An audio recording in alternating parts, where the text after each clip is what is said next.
like atrophies so fast from not doing anything. So it's just important to always keep pushing yourself. Yeah. Yeah, definitely. And so, like, for instance, like as a kind of breakdown of what I do currently with my exercise, I run quite a lot, as you can tell. Don't just run a marathon every day, but I do run quite a lot. But I also do dumbbell exercises at home. That's another thing. I just have my own dumbbell set. And then I've just been focusing on the abs. And all of those things have different styles of exercises that all work the brain as well, yeah? It's not like I'm just doing... It's fine to just do one thing, but I'm just saying that you do, I guess, use your neurons more through doing different exercises that work for your body. Yes, exactly. There's only so long you'll get the benefits out of doing curls, looking in the mirror and saying, "You're looking so good, man." Yeah, you know, you got to start. You got to do something more than that. You got to do some other things. Well, it depends on how much protein you have. Yeah, that's true. That's true. I'm kidding. But variety is the key there. Variety. I want to know, like, what other stuff have you done, or did you do that you can't do anymore? If there's anything like that, like you said, you wanted to be a diplomat, and that's why you travel around so much. Yeah, I guess also my priorities, or again, knowledge. My understanding of the world is a little bit different than when I was 20. For sure. Just over on those, I'm 34, so I've grown a little bit since then.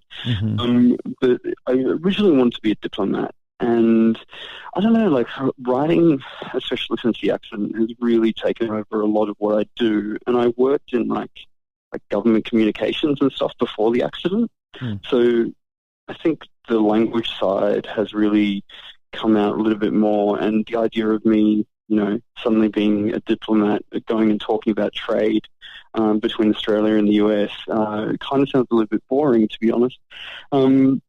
So I guess you develop as a person with you know, whatever skills or things you find interesting. And I still travel quite a lot. Obviously, coronavirus has stopped that.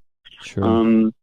But I still love languages. I love Spanish, for instance, which is obviously popular in the US. It's not popular here in Australia. Everyone speaks it really badly. So it's so you've learned how many languages, or how many are you currently learning?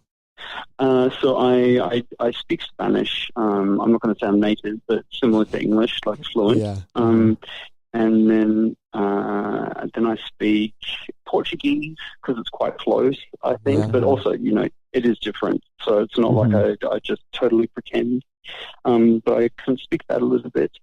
And I'm trying to learn Arabic, but it's very slow because Arabic is a very difficult language for an English speaker. It's so probably maybe like Chinese or Japanese is similar in the hardness factor, but it's got to be one of the hardest. Yeah, I have a friend that speaks multiple languages, and he said Korean was the hardest that he learned was Korean. But I've heard Navajo, Native American Navajo, is one of the hardest languages because they do a lot of sounds, and not just. I mean, there's lots of like what, like you know, what I mean? Like they do more specific sounds, and if you do it wrong, it could totally be something different. You're like, dude, I didn't mean to offend you. You know, like, so there's a lot. Yeah, and I think. Yeah. Anyways. Oh well, I was just going to say, speaking of that, I guess looking at our local languages, I really would love to learn a local Aboriginal language. Obviously, in the States, people don't know much about Native Australian language or culture in general, which unfortunately is the result of a little thing called colonialism. So there are actually 250 different local languages on this continent. Gosh. Wow, that's so crazy. So Australia's It's probably similar with Native Americans also. In the U.S., there's tons of different tribes, tons of different languages all within. You can't just say, "Hey, I speak Native American." Yeah. That wouldn't even make sense. So you couldn't just say, "Hi, I speak Aborigine." There's a whole bunch of different types. Yeah, that's right. I was unaware of that, and I would love to learn them. That's my naive thinking because I've only seen movies. Yeah, like Quigley Down Under. We have a picture of Quigley Down Under on our wall. Yeah, Tom Selleck on the wall right here. And that's And can I ask, when you think of Australian movies, do you think Crocodile Dundee? Oh yeah, I do. Oh yeah. Definitely. I always think about. Like those are the two movies I think of: Quigley Down Under and Crocodile Dundee, for sure. And then the movie Australia with Hugh Jackman, which is that movie, by the way, it's beautiful, but it's so stylized that it's not what sure. Outback Australia looks like. Yeah, you can tell. You can tell it is. It's very Hollywoodized. They do that. Yeah. Is it? But it's still beautiful. You should definitely visit. For sure. Because most of the stuff that I hear about it is like the middle is super desolated and nobody goes there. That's what I hear. And I'm like, is that true? Yeah. Or it's pretty like desolated. I mean, I guess in the summertime, it's crocodiles and crap I'm like sure that. in the summertime it gets really hot, right? Well, see, I did actually. I was very lucky after my accident. I did a big trip across Australia after I did that neuropsychological test. And I actually went to, I don't know if you guys know the words, but Rock or Uluru and Kupiki, which is a little town out in the desert. And there really is, like, people see pictures of Sydney. Sydney is more like New York City than it is these areas of Australia. And there's nothing. It's just shrubs, dirt. There's not, crocodiles are more further north where there's water. There's no water. So there's just nothing. It's like Mars. Is it pretty diverse in the scenery and stuff like that throughout Australia, or is it kind of similar? Like depending on the coast versus the middle versus like, is there a lot of diversity? Yeah. Yeah, so there's a diversity in that. It's mostly, obviously we have what we call mountains, but we don't have mountains like the Rockies or anything like the States, not that high. So it's mostly, look, if you want to make it simple, it's more complicated than this, but there's a very big, like basically half of the country is just pure desert. Where you can drive 20 hours and nothing changes. And then on the coast is amazing. You know, you think you can, I guess one country I've been to, which I would compare it to, it's not exactly the same, but I'd probably compare it to Brazil. Beautiful beaches. Oh, awesome. I mean, also, you know, California has similar beaches. Yeah.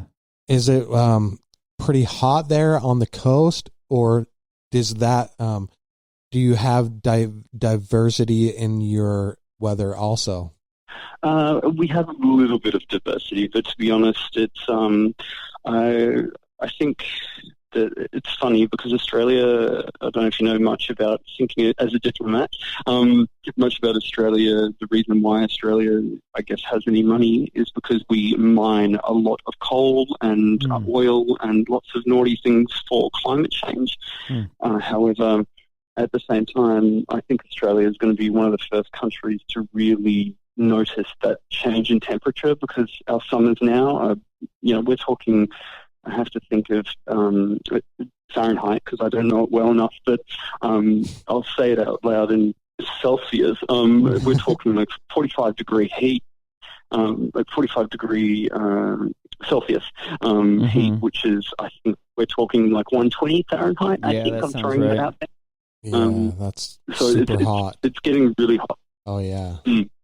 So we need to stop mining, I think. But, you know, I don't think that'll stop tomorrow.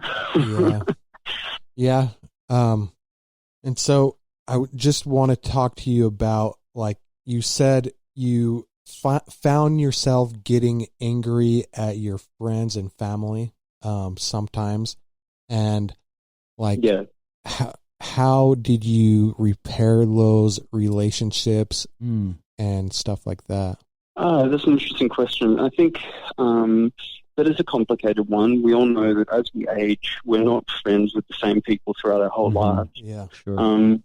But also, there are some people that know that the change was because of brain injury, and they kind of stick by you in the sense that they're there. And then once, I guess, the healing has occurred, and you can be more, you can take a little bit more of their particular nuances. I think the big thing with brain injury, anger, and we love calling it anger, but I don't think it is that. I think it's more that you're very prone to frustration very easily. Yeah. And so people, I personally think that even in hospital, they kind of said to my family, an anger issue. Well, okay, so why then did certain people start yelling and screaming at me, and I was supposed to, if I was angry, then it was my issue. It was me. Right. So it's really about, I guess, repairing the relationships where you can, definitely, where you think it's of value. If people said, "Oh, you got grumpy at me last time I spoke to you a year ago when you had a brain injury, I'm not going to bother." Well, you can also not bother and meet new people and try to create new relationships. Well, I but think, always be mindful. I think that's what I've personally done. I've cut out a lot of people from my life, and for good reason, but and I've been rewarded on the people that I've let into my life. Right. Like me. Yeah. That's right. Yeah. That's good. And I think a lot of those, I guess some of the new people, especially once you've healed a little bit more or better, you tell them what happened to you, or some maybe as you get closer, talking about your emotional, like your issue with frustration before and things like that, and they're like, "What? Like, I didn't even notice that you had that issue." So it's like with some people, you're meeting them where they don't even know this period of your life where you did have really high frustration and things like that. So I guess it's just about being open to repairing relationships. Certainly, don't just cut everyone off, but you've also got to realize that some relationships are, that they're just for a small period of your life, I guess, and that's normal. That's nothing to do with brain injury. I think that, like you were saying about hanging out with new people,